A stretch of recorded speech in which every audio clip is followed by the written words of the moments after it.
Salamo se lau tolu se fulu. O le vala awatu ma le whaatalitali a Yehova. O le pese ma e o ai. Yehova e ua o vala awatu ia te oe ai mea loloto.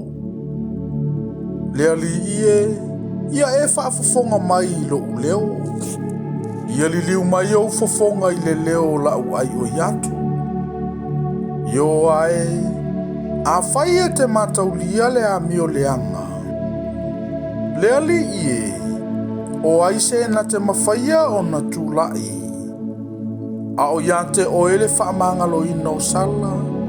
Ina ia matautia oe. O te whatali antu ia Yehova. O loo whatali antu lava lo wanganga. O te whamoe foi i lana fionga. O lo whatalitali atu lo wanganga i lea li e sili e o leo. O na whatalitali i le taiao. E sili lava i e o leo o na whatalitali i le taiao.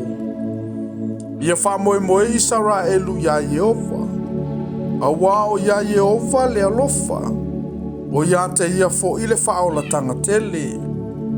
O ia lava na te whaola ina Israelu ia lanto wa mio leanga umalava.